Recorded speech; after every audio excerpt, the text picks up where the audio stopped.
In September 1974, Father Alt wrote Bishop Joseph Stangl requesting permission to pray the exorcism prayers in times of crisis. The bishop counseled patience and to continue on as he had been doing. Anneliese and two girlfriends had formed a prayer group at the university. They prayed the rosary together and regularly attended Mass. In January 1975, Anneliese had lost her appetite and at times stayed in bed for several days. Anneliese's grandmother had died in May 1975, and only Russ with her was home when she came to visit on weekends. Anneliese related to Peter at this time that she kept hearing a voice which told her that she was eternally damned. This was a severe struggle for her, even though she felt that there was no reason to believe she was lost. In the summer of 1975, things went from bad to worse. Anneliese related to Father Alt that although she wanted Peter and her sisters around, she would suddenly attempt to strike or throw things at them. She pleaded for help. The usual prayers and blessings which had previously helped were now of little benefit. Father Alt came to visit. While praying the rosary, tears ran down Anneliese's face, as she could not continue to pray. When Father Alt began to pray to himself, when about to leave, Anneliese stood up, as if to protect herself, and ripped her rosary to pieces. When Peter entered the room, she told him to leave in a deep, altered voice. Father Alt called her parents and suggested they come and take her home. Back home, her legs were like stilts, and she had trouble getting around the house.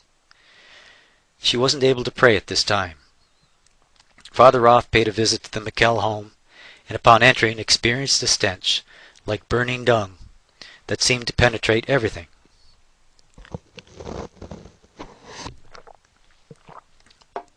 Although Anneliese was not aware that Father Roth was coming, she stated to her father beforehand, "Roth, that dog, he is also going to come." During Father Roth's visit, Anneliese yelled for him to leave, and tore her rosary apart and threw the pieces on the floor. It was now the summer of 1975. As Anneliese had not been out of the house for over a week, Anna asked Peter if he could take Anneliese out for a drive. They drove outside Klingenberg and stopped along a quiet country road. The walk was desperately slow, as Anneliese was unable to bend her legs at the knee. All of a sudden, Anneliese dropped to her knees and seemed to be in a trance.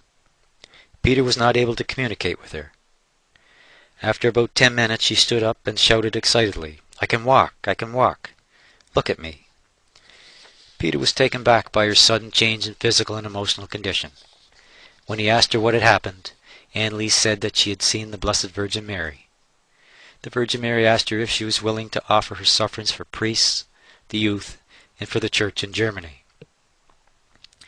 Unable to contain their excitement, they rushed home to share the good news with her family.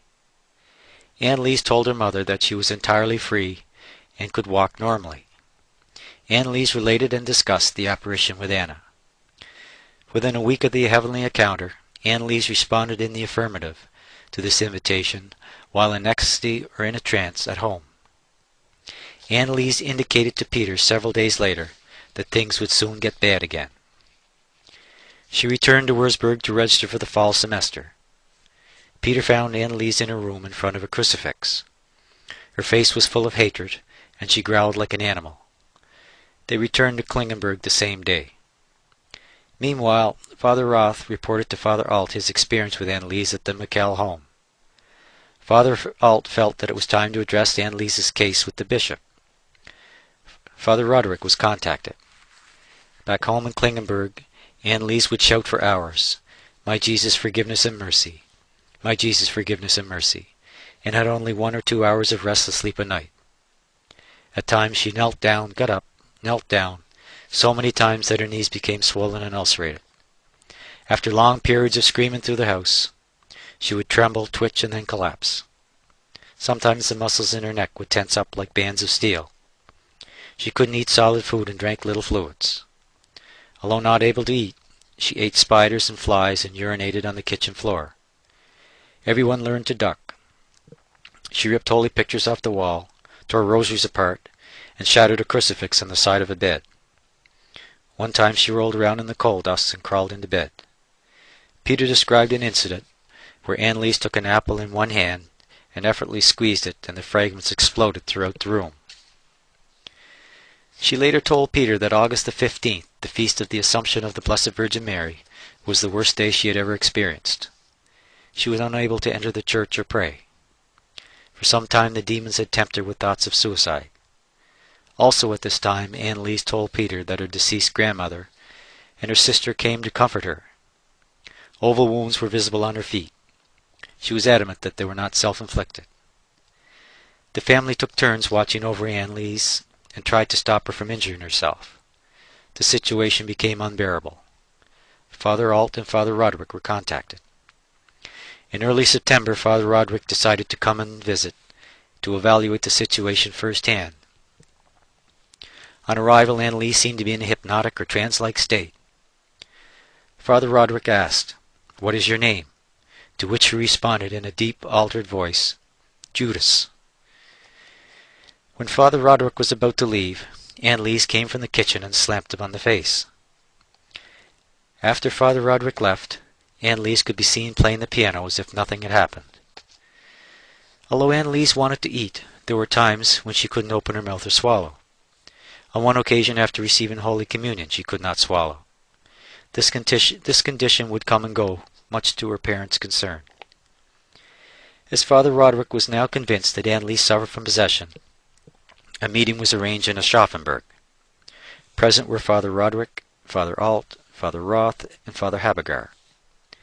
They agreed that Father Alt would write the bishop and ask for formal permission to perform the exorcism. Father Roth thought that Father Arnold Renz would be a good choice, as he was a pious priest who resided nearby. Father Renz agreed to the request, subject to the bishop's permission. On September 16, 1975, Bishop Joseph Stangl, in a short, polite, and prayerful letter addressed to Father Renz, granted permission for the exorcism.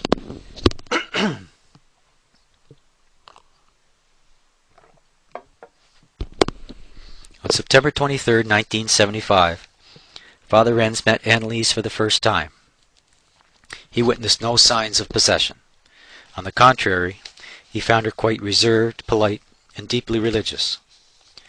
The first exorcism session began on September 24th, upstairs at the Michel home. Father Renz, Father Alt, Father Roth, Father Herman, Joseph, Anna, Roswitha, Barbara, Peter Hein, and Anneliese's boyfriend Peter were present. After behaving quietly to begin, Anneliese reacted violently to the sprinkling of holy water. She raged and her body twitched and trembled. Hatred could be seen in her expressions.